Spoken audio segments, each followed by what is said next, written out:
halimaw ay walang pakundangan sa pagsasabog ng lagim. Kung kaya hanggang magagawa, dapat takasan niluman ang kampo ng dilim upang makaligtas sa tiyak na kamatayan. Paano matatakasan ang halimaw kung hindi na nga ito nag-iisa at nakadikit pa sa sariling katawan? Narito ang unang bahagi ng makapangalisang balahibong kwentong tampok sa linggong ito. Pinamagatang mga halimaw sa dibdib ni Roselia. Sa isa na naman, gabi ng lagim.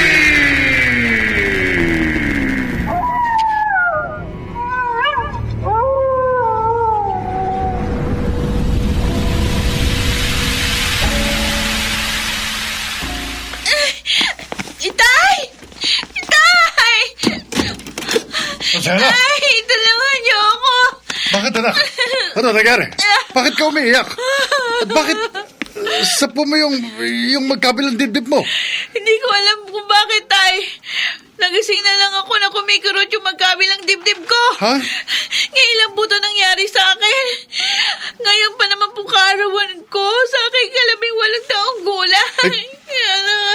Ikalabing 8 taong kaarawan? O hindi. Itong panahong pinanggit ni Maura sa kanyang sumpa.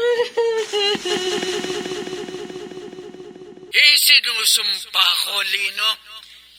Pagtungtong na magiging anak mo sa kanyang 18 taong gulang, magaganap sa kanya ang lagim ng aking sumpa. Ang sumpa ng mangkukulang! Hindi maaaring magkatotoo ang sumpa ni Maura. Ano pong pinubulong niyo, Itay? Rosela, dadaling kita sa ospital para malaman natin ang dahilan ng biglang pagsakit ng dibdib mo. Ay, bilisan natin, Itay. Habang tumatagal, lalong tumitindi ang kirot ng dibdib ko. Huh? Parang inahaluka yung magkabilang dibdib ko. Sasakit! Ay, napakasakit!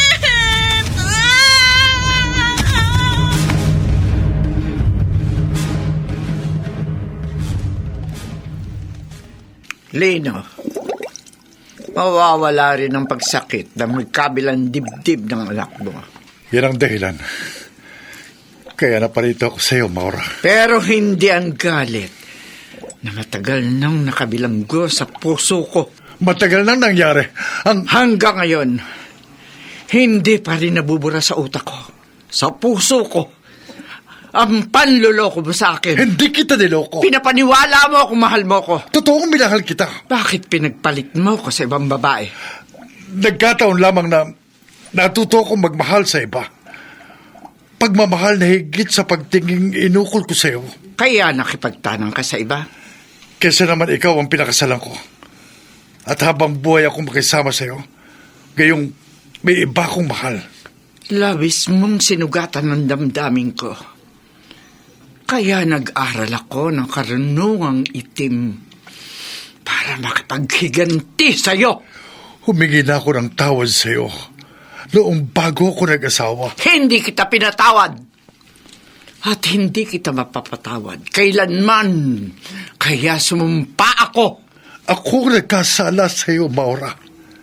Bakit idinamay mong anak ko sa galit mo sa akin? Nabalot na ng sumpa ang pagkatao ng anak mo. Nakikiusap ako sa iyo.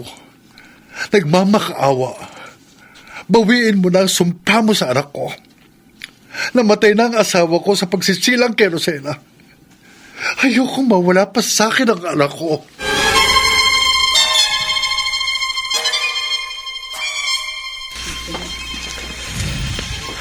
Rosella, matutuwa ang itay mo pag uwi niya. Parang nagdahilan ka lang eh. Hindi ko nga rin maintindihan, Gemo. Nung nakaraang araw, nung na sumakit ng matindi yung magkabilang dibdib ko.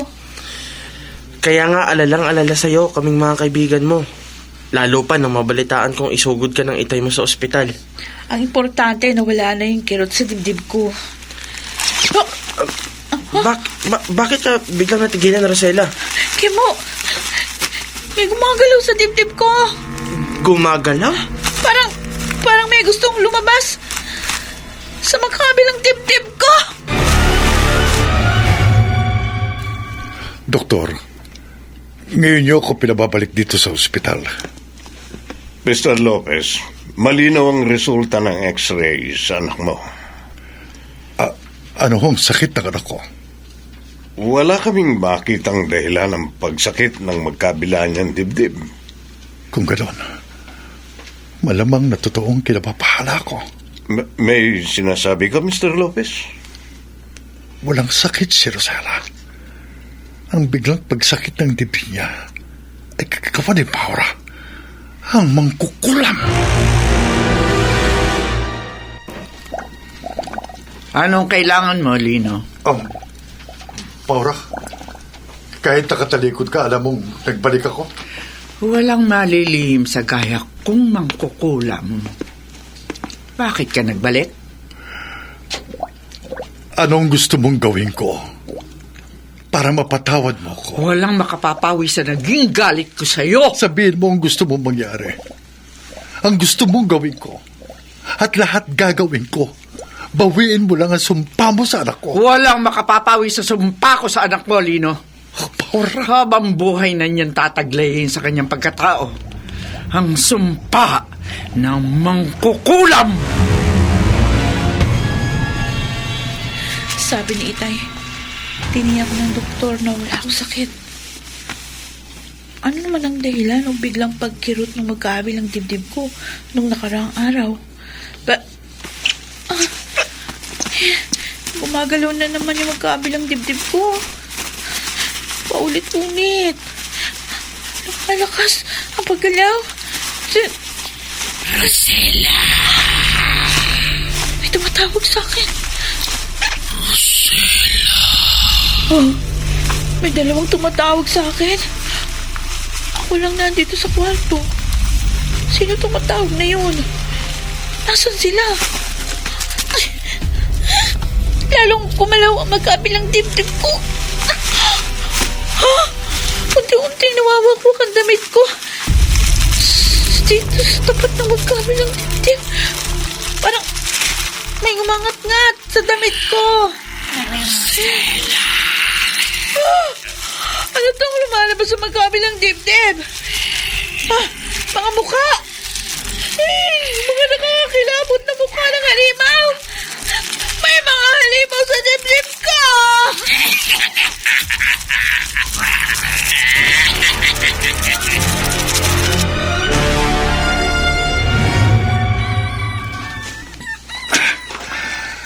Ang bilis humaba ng mga talahib dito sa likod bahay.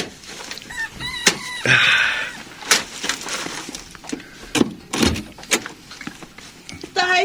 Oh, Rosella, gising ka na pala. Nakapagluto na ako ng almusal, anak. Mauna ka nang kumain. Tatapusin ko itong paggapas ng mga talahib bago ako mag-almusal. Tay?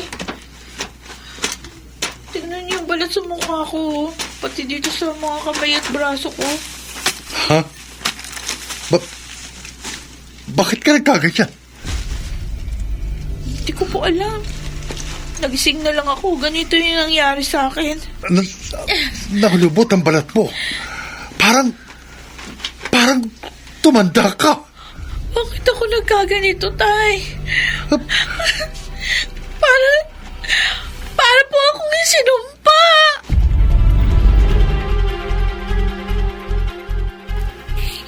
Rosella! Tama lang na hindi mo ipinalam sa itay mo ang tungkol sa amin ni Susa hanggang sa makaalis siya. Susa?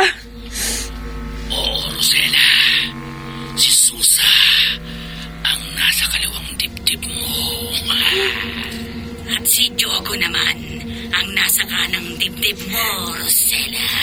Mga halimaw! Tama ka. Mga halimaw kami na nakadikit sa katawan mo. Kayo, ang may kagagawan. Kaya nangulubot ang balat ko. Mawawala rin ang pagkulubot ng mga balat mo. Mananariwa uli ang katawan mo at mas gaganda ka pa kaysa dati. Kung susundin mong yung utos namin sa'yo. Na malupot ang balat mo dahil nagugutom kami. Kapag nakakain kami at nabusog, magiging bata ka na uli at maganda. Kaya dapat mo kaming bigyan ng aming pagkain. Mag-alay ka sa amin ng makapagpapabalik sa iyong kabataan at kagandahan. Anong pagkain ang iaalay ko sa inyo? Puso ng isang lalaki. Puso ng isang lalaki?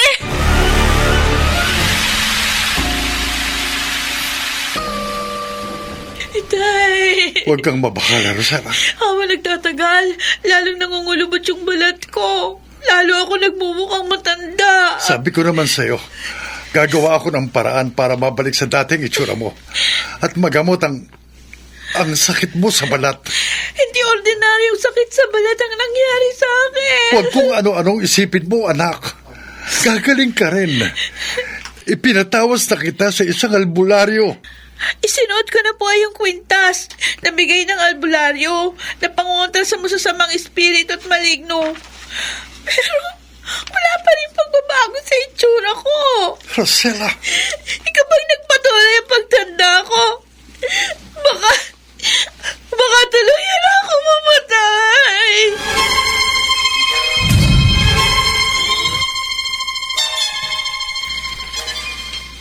Bakit balot na balot ng kumot ang muka at buong katawan mo, Rosella?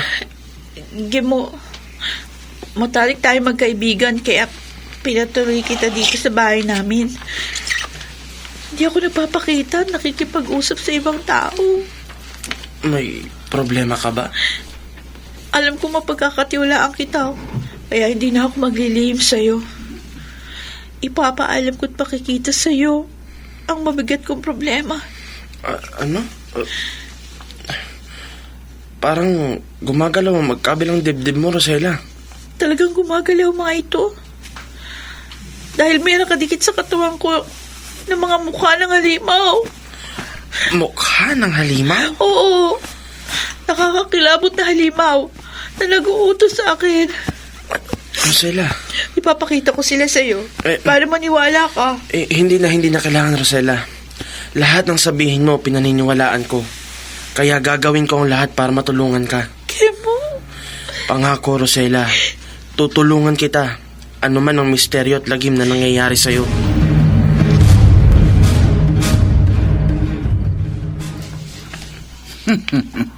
Lino, kung noon ay iniwasan mo ko, ngayon naman, paulit-ulit kang nagbabalik sa akin. Maura, tumalab na ang sumpa mo sa anak ko. Kasalanan mo! Huwag na natin pag-usapan ang nakaraan. Ikaw ang dahilan.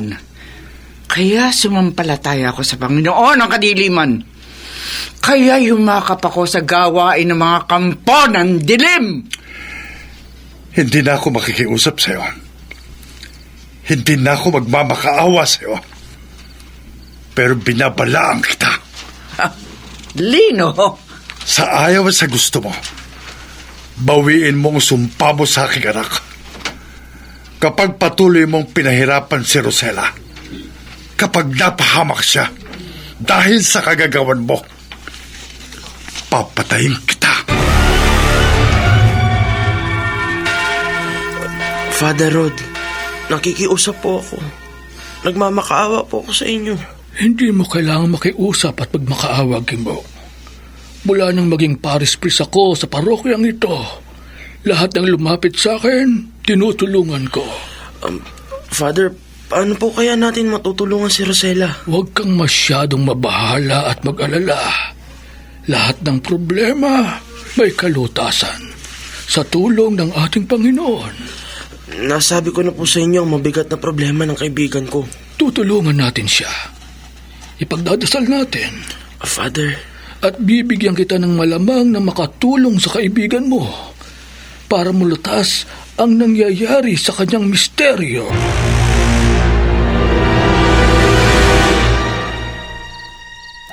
Sinaktan mo na ako ng labis noon, Lino. Kaya sinumpa ko na magmahal. Kaya naging baton na ang puso ko.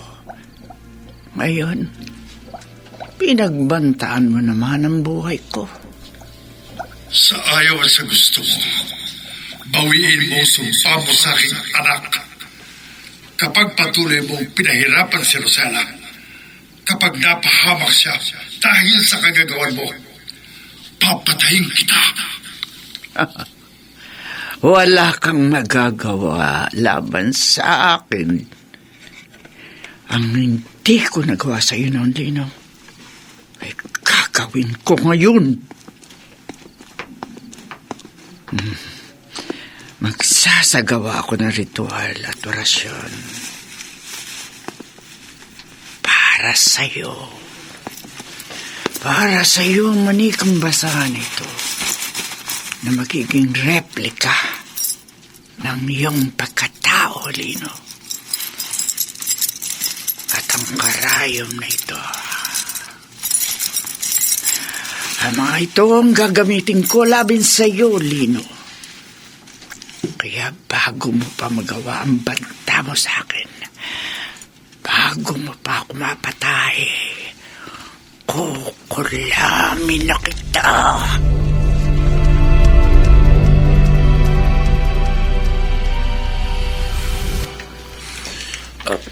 Rosella, ang itay mo. Hindi pa umuuwi, Gimo. Malamang naghahanap pa ng paraan para matulungan ako.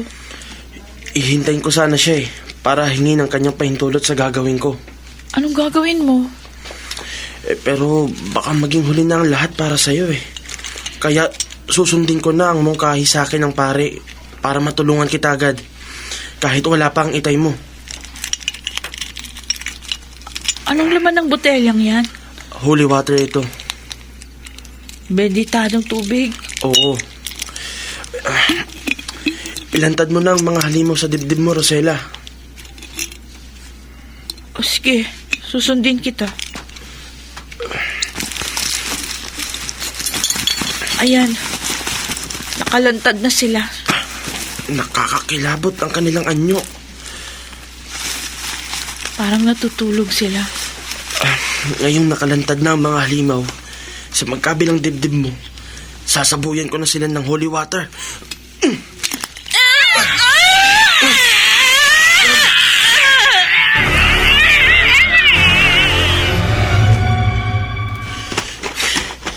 Anong klaseng kampo ng dilim ang mga halimaw sa magkabilang dibdib ni Rosella? Umusok sila nang sabuyan ko sila ng holy water. Pero hindi sila namatay. Ang masaklap pa, pati si Rosella nasaktan at parang napaso sa holy water. Ay, ano ba? Walang madaang tricycle. Maglalakad na lang ako. Tatakbo na lang ako papuntang simbahan para maisangguni ko sa pari ang nangyari. Para maturuan niya ako kung paano ko tuluyang mapupuksa ang mga halimaw sa magkabilang dibdib ni Rosella. Gabo! Mang Lino. Oh, bakit ka umahangos? At bakit parang ligalig ka? Mabuti po dumating kayo. May dapat po kayong malaman tungkol sa inyong anak. Anong da... Oh, ang ulo ko. Mang Lino? Biglang kumilat ang ulo ko. Napakatindi ng sakit. Parang binibiyak ang ulo ko sa sobrang sakit.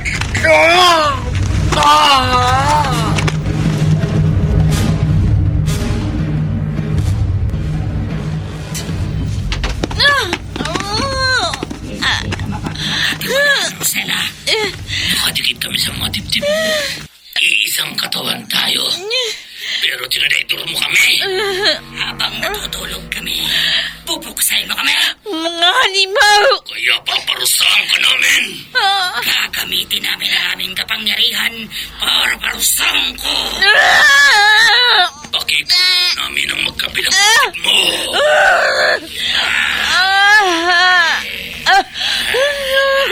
Nahihirapan ka namin hanggang sa isumpa mong isinilang mo! Tama na! Hirap na ako! Tigilan niyo na! Pagpaparusa sa akin! Titigilan lang namin ang pagpapahirap sa'yo. Hindi ka na makakaramdam ng kirot kung susundin mo ang aming utos. Sumagot ka, Rosella. At kung hindi, lalo ka na yung pahihirapan. Hindi! Tama na! Hindi ko na matatagalan ang kirot sa katawan ko! Susundin ko na utos niyo! Tigilan niyo na ang pagpapahirap sa akin! Tama. Rosella, para hindi ka na namin pahirapan, mag-alay ka sa amin ng puso ng isang lalaki. Magsabog ka ng lagim!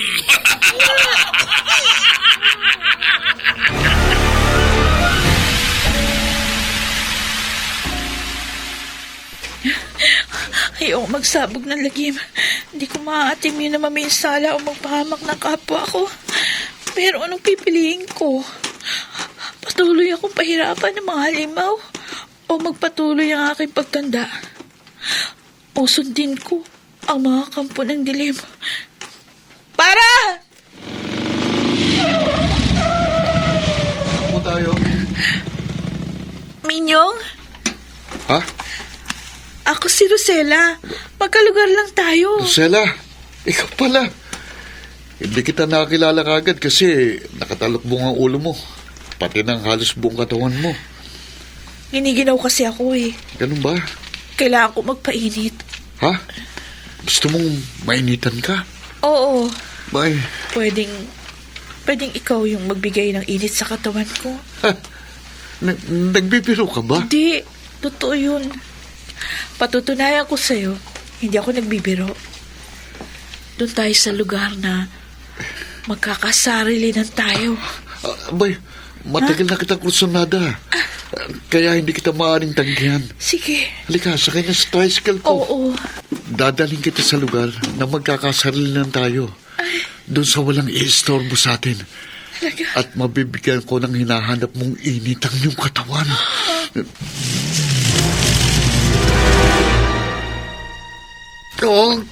Kemo. Kamusta na po ang pakiramdam niyo, Mang Lino? Gumikirot pa rin ang ulo ko. Dadalhin ko na po kayo sa ospital. Wag. Hindi magagamot sa ospital ang biglang pananakit ng ulo ko.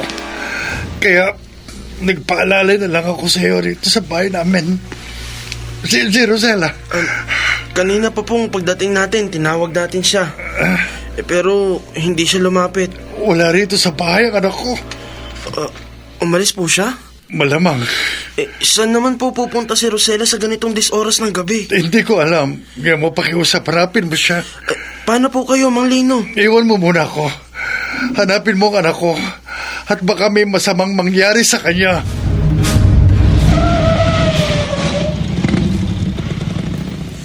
Tamang-tama itong pinagdalan mo sa akin, Minyong. Masukal dito sa gilid ng highway. Walang makakita sa atin dito, Rosella. Lika, liwanag ng buwan lamang ang magiging saksi sa ibigay ko sa yung init na hinahanap mo. Dito. Sige. Ganyan nga, Rosella. Magubad ka na at magdamog kitang paliligaya. Rosella, yakapin mo siya. Hawakan mo siyang mabuti para masakmal namin siya. Teka. Ano to? Nasa magkabilang dibdib mo. Mga mukha ng halimaw. Nakakakilabot ang kanilang anyo. Nanlilisik ang malalaki nilang mga mata at ang haba ng kanilang matutulis na mga pangil. Mamamatay ka, lalaki. Hindi. Babangin namin ang aming mga pangal sa katawan mo. Hindi. Sasakmalin namin ang dibdib mo. Wag. Lalamunin namin ang iyong puso.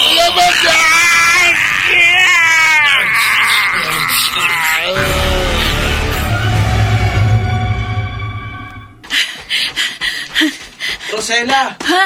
Ah? Mabuti nakita kita. May ibibigay ako sa'yo para magkatawagan tayo. Kimo? Saan ka ba galing? Ha? Bakit humahangos ka? At bakit may bahid ng dugong damit mo? Naghahanap kasi ako ng pwedeng makatulong sa akin para mawala yung mga halimaw sa dibdib ko. May nadaanan ako sa gilid ng highway. Tricycle driver na kalugan natin, si Minyong. Nasaan siya?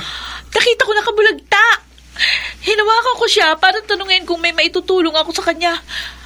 Pero duguan siya. Tsaka patay na. Rosella? Oh, bakit ganyan ang tingin mo sa akin? Nagbalik na uli ang dati mong anyo. Ha? Hindi na kulubutan ang kakamay at braso ko? Makinis na uli ang mukha ko. Maganda ka na uli, Rosella. Bakit kaya biglang nagbalik ang dati mong anyo? Ha? At lalo kang gumanda.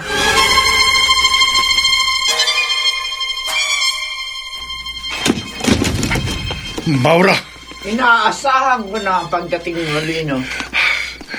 ang manikang basahan na hawak mo. Ito ang replika ng pagkatao mo. Tamang hinala ko. Kinukulam mo ko. Katibayan ang karayom na yan na nakatusok sa ulo ng manikang basahan. Kaya panay ang pagsakit ng aking ulo. Hindi ko lang pasasakitin ang iyong ulo. Hindi lang kita pahihirapan. Tatapusin ko na ang buhay mo. Bago mo ko mapatay, uunahin kong wakasan ang buhay mo. Ibabaon ko na ng tuluyan ng karayom sa manikang basahan para mapatay ka! Ang patalim ko ibabaon ko sa katawan mo!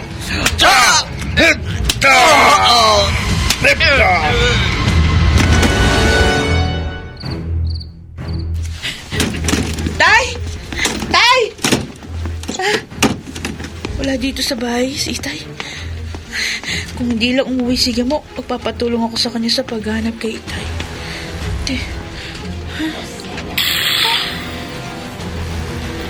Kung may dapat kang hinga ng tulong, walang iba kundi kami ni Diogo.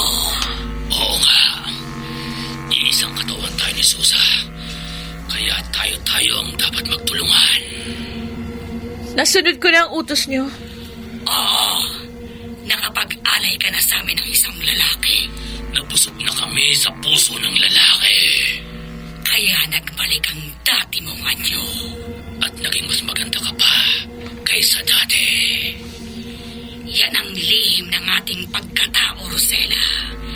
Kapag nagutom kami, kukulubot ang iyong mukha at buong katawan. Tatanda ka. Pero kapag kami ay nabusog, lalo kang magiging maganda at kaakit-akit. Gaya ng gusto mo. Ang gusto ko, mawala kayo sa katawan ko. Rosella, habang buhay na kami nakadikit sa'yo. Kaya patuloy kang magiging sunod-sunuran sa amin. Habang buhay kang mag-aalay sa amin ng puso ng lalaki. Habang buhay kang magsasabog ng lagim.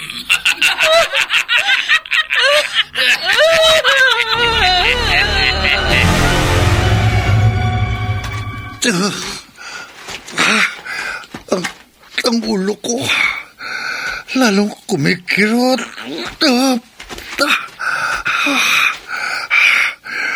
Napatay ko na si Mara. Natanggal ko na rin ang karayom na nakatusok sa ulo ng manikang basahan na replika ng aking pagkatao. Pero pinahihirapan pa rin ako ng kulam.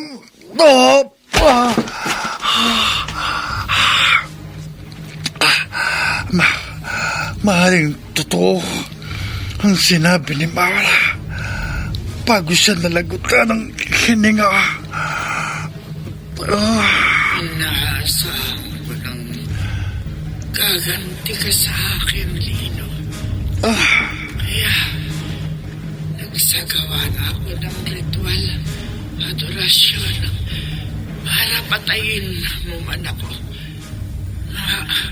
Makakasama kita sa hukay.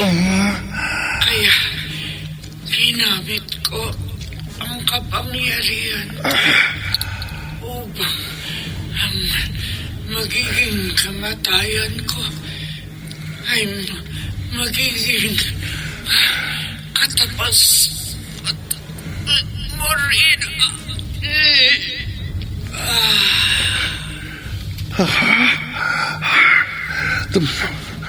Tumalabas sa akin ang kapangyarihan ni Maura. Hindi na ako makabangon. Hindi na ako makagalaw.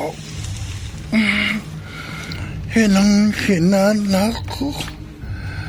Nanlalabo na mga mata ko. Nangangapos na ang paghinga ko.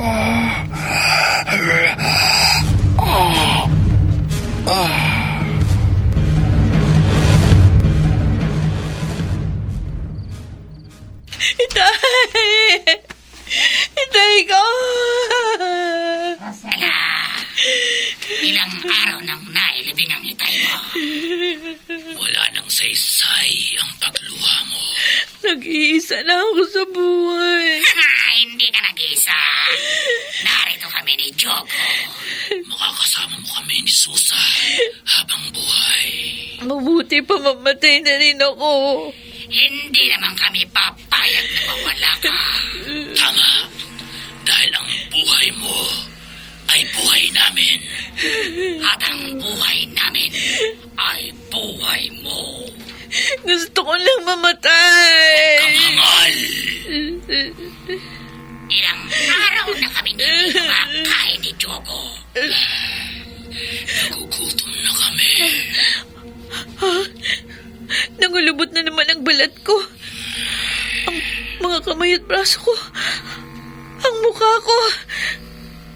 Tumanda na naman ako. Kaya nga kumilos ka para magbalik uli ang iyong kabataan at ganda. Mag-alay ka uli sa amin ng puso ng lalaki. Hindi. Hindi maaaring hindi ka sumunod sa amin, Rosella. At kapag lalo kaming nagutom ni Susa, bibiktimahin namin ang lalaking malapit sa iyo. Sige mo. Sige mo. Sela, oo. Kapag hindi ka nagharap ng ibang lalaki, sige mo, ang bibiktimahin namin. Ano? Sasakmalin namin ang katawan niya. Hindi. Hindi. Ngangat namin ang dibdib ni Gimo. Wag! Wag! Lalamunin namin ang kanyang puso.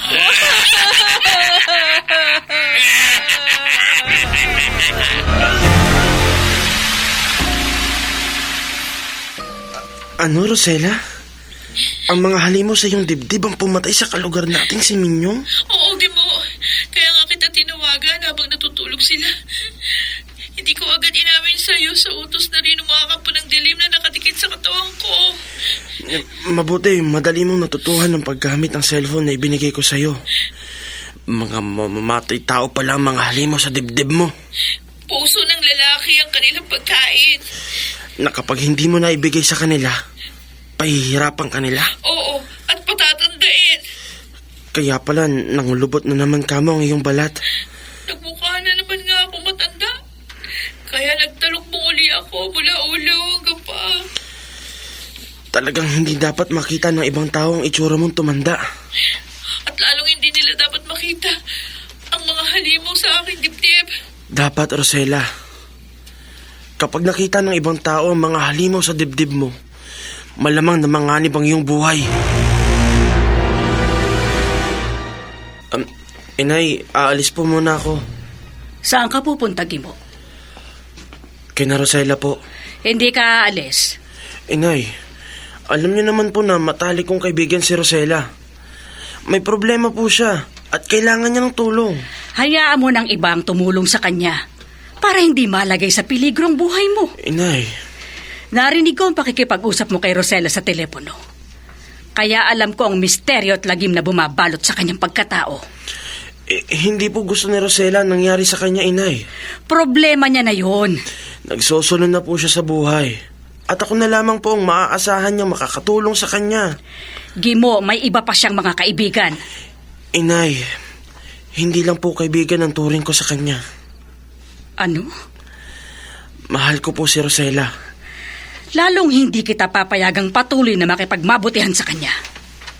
Layuan mo si Rosella. Hinding-hindi ako papayag na patuloy mong mahalin ang isang babaeng may mga halimaw sa dibdib na pumapatay ng tao.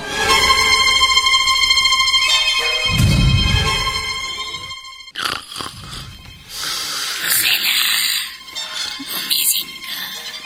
Gising. Ang dibdib ko. Masakit. Huwag ka nang magkunwaring natutulog, Rosella. Talagang pahihirapan ka namin para sundin mo ang aming utos. Mga halimaw. Umangon ka. Maghanap ka ng lalaki. Gutom na kami. Kailangan namin kumain ng puso ng lalaki. Kapag hindi ka kumilos, pagdating ni Gimo, papatayin namin agad siya. Wag. Maawa kayo sa kanya. Rosella! Wag niyo lang biktima yung sige mo. Ako na lang patayin niyo. Kainin ninyo ang puso ko. Patayin niyo na ako.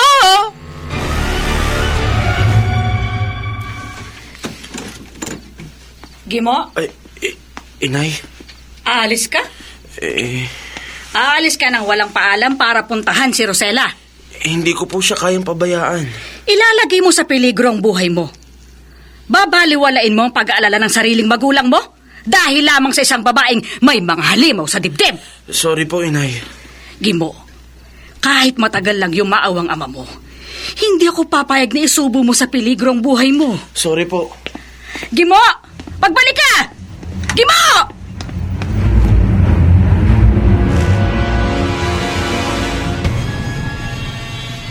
Miss,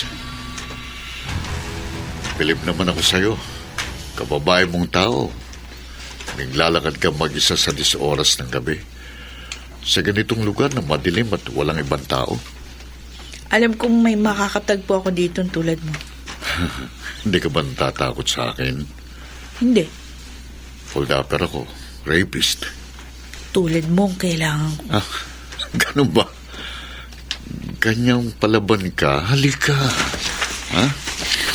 Magagawa mo sa akin ang lahat ng gusto mo. Talagang gagawin ko sa'yo lahat ng gusto ko dito sa dilim. Dito tayo. Dito kita ubaran habang pinapaliguan kita ng halik. Magagawa rin sa'yo ang lahat ng gusto ng mga halimaw sa dibdib ko. Lalaki, Ay, ano? ikaw ang titigaw sa aming gutom. Ano itong nasa magkabilang dibdib mo? Nakapangingilabot ng mga mukha. Mga halimaw. Tama ka, lalaki. Hindi. Mga halimaw kami. Nasasakmal sa katawan mo. Hindi. Wawak-wak sa dibdib mo. At lalamon sa iyong puso.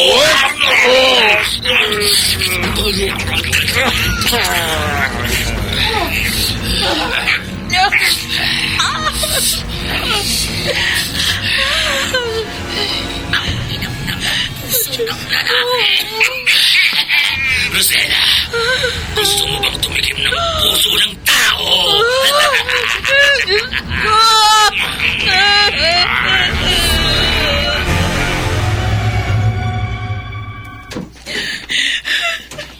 Ano bang iniiyak mo, Rosella? Oo nga. Nakauwi na tayo rito sa bahay.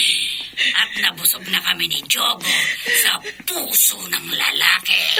Natigaw na ang gutom namin ni Susa. At nagbalik na ang iyong kabataan. Bata ka na uli. At magandang maganda. Kung hindi niyo lang ako tinakot, nabibiktimahin niyo sige mo. Hindi ako susunod sa utos niyo. Talagang papatayin namin siya. Kung hindi ka naghanap ng ibang lalaki, aming mabibiktima. Nakapanditiri ang ginagawa niyo pagpatay. Sinasakpan niyo ang katawan ng lalaki. Winawakwak niyo ang dibdib. Nilalamon ang puso. Halos bumaligtad ang sikmura ko sa ginagawa niyo. Maaari mong pahirapan ka namin? Huwag lamang natin galawin, sige mo? Napakabuti mo namang kaibigan. Hindi lamang kaibigan para sa akin, sige mo. Mahal ko siya! Mahal na mahal ko, sige mo. Kaya pakiusap. Huwag niyo siyang bibiktimahin. Huwag niyo siyang papatayin.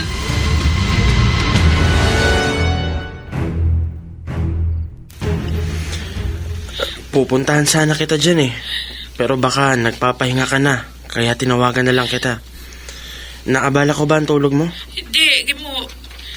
Kararating ko lang dito sa bahay nung tumawag ka. Umalis ka? Saan ka naman nagpunta? Naganap na naman ako ng biktima ng mga halimaw sa dibdib ko.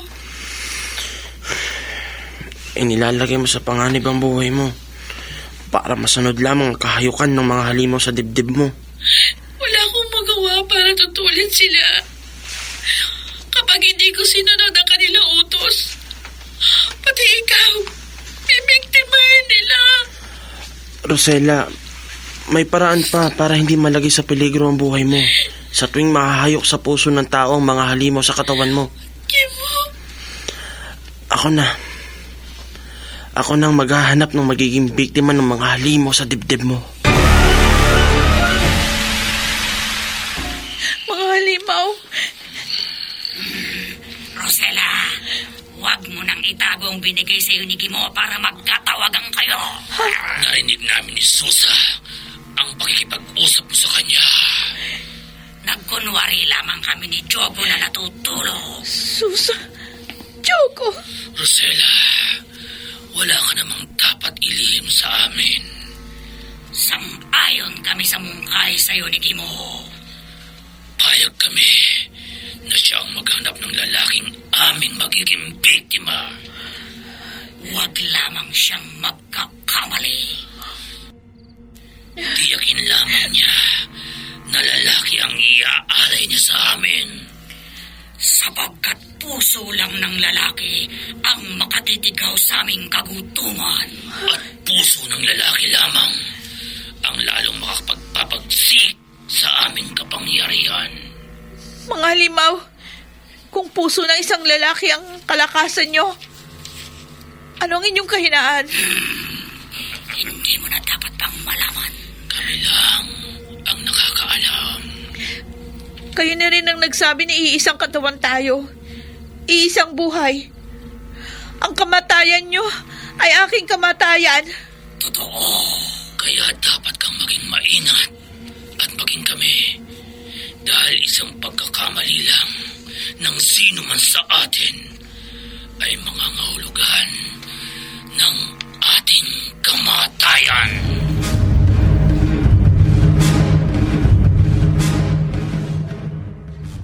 Tao po! Tao po! Tao po! Magandang gabi po. Kayo ba si Aling Perla? Ako nga. Ako si Emil, taga Maynila. Kararating ko lang ho dito sa probinsya nyo. Anong may paglilingkod ko sa'yo? Ginabi ho kasi ako sa biyahe. Naghahanap po ako ng matutuluyan. Meron nung nakapagsabi sa akin na meron daw kayong alam na mga bahay na pinarerentahan dito sa lugar na ito. May mga nakatira na sa mga bahay na alam kong pinauupahan. Kahit to bed space lang, yung panlalaki. Wala akong alam na nagpapaupa ng bed space para sa mga lalaki. May alam po ako, Inay. Gimo, mabutit umuwi ka na. Ay, hindi na po ako tumuloy kina Rosella dahil gabi na. Narinig ko po ang pag-uusap ninyo ng lalaking ito at ang problema niya. Oo nga, kaibigan. Saan ba may bed space dito? Tuturo ko sa'yo. Sumama ka sa akin.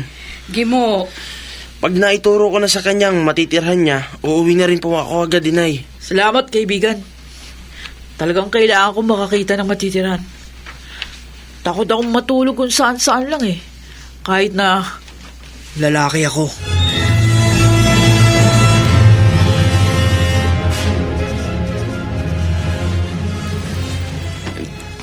Dito na lamang tayo, kaibigan. Ha? Kaibigan, wala namang mga bahay dito. Tsaka ang dilim. Saan dito meron pwedeng matiran? Uy, bakit dumampot ka ng kapirasong kahoy? Sorry, kaibigan. Ha? Sorry! Uy.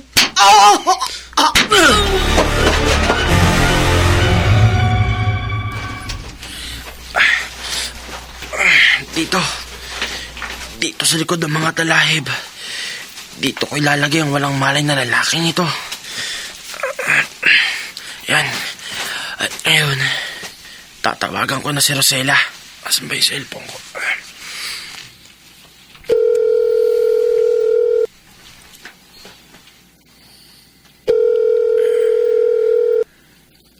Hello, Kimo? Hello, Rosella. May lalaki na akong maialay sa mga halimo sa iyong dibdib. Nasaan ka? Dito sa bukana ng gubat. Sa tabi ng puno ng mangga sa mga talahib. Pupunta kami dyan. Magmadali kayo, Rosella. Dapat makarating kayo rito bago magkamali ang lalaking ito na magiging biktima ng mga halimo sa dibdib mo.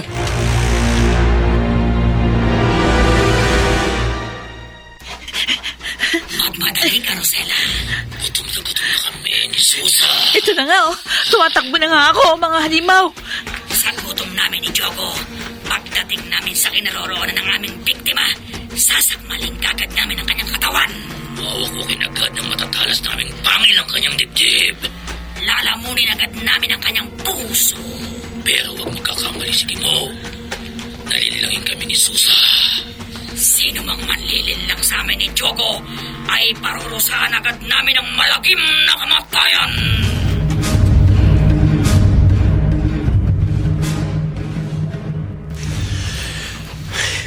Kapag nagkamali ang lalaking ito, papaluin ko na ng uli ng kahoy sa ulo.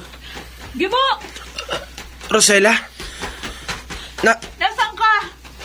Dito, Rosella. Sa likod ng mga talahib. Nasaan na? Nasaan yung lalaking iaalay mo sa mga halimaw? Eto, narito. Nakabulag ka siya. Nawalan siya ng malay nang paluin ko sa ulo kanina. Lumapit ka na sa kanya, Rosella. Oo. Sakmalin na natin ang katawan niya, Jogo. Oo, Susa. Wawasakin na natin ang dibdib ng lalaki. Lamunin na natin ang kanyang puso. Gimo, Rosella? parang gustong bumaligtad ng sikmura ko sa ginagawang pagkain ng mga halimaw sa puso ng lalaking biktima nila. Sandali lamang. Nagawa agad nilang lamunin ang puso ng lalaking walang malay. Ha? Ano ito? Ano to? Nangyayari sa akin. Nahihilo ko. Ako rin. Nagdidilim din ang paningin ko. Tandaan ito, Jogo. Na hindi puso ng lalaki ang kinain natin. Puso ng babae. Babae? Babae ang inialay sa atin ni Gimo. Mga halimaw, lalaki ang inalay ko sa inyo. Hindi. Puso ng babae ang nakain namin. Nalason kami.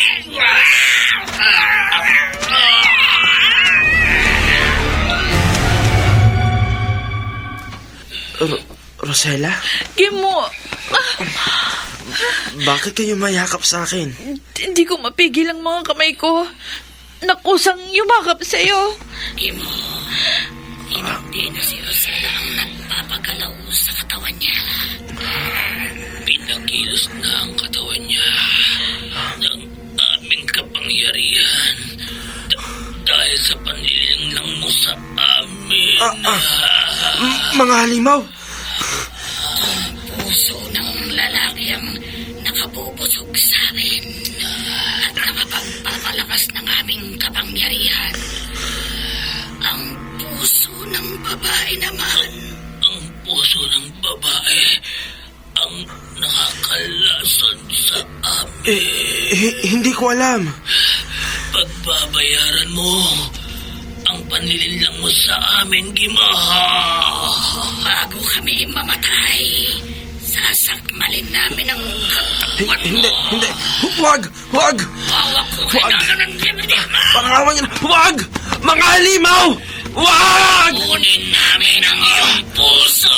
Huwag!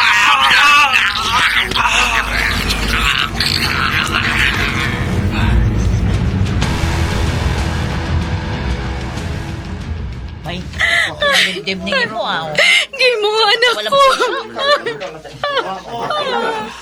Patay rin si Rosella nang may mga halimaw pala sa kanyang magkabilang dibdib. Kung nakinig ka lamang sa akin, Gimo, hindi ka mapapahamak. Hindi ka magiging biktima Mga dibdib nila. ng mga halimaw sa dibdib ni Rosella.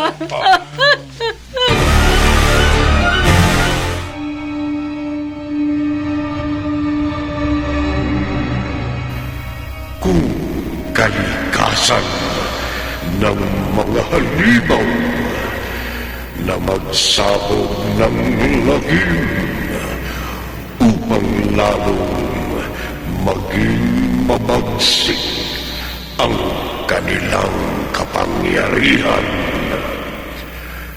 May paraan din ang kalikasan upang wakasan ang buhay ng mga mapinsanang halimaw.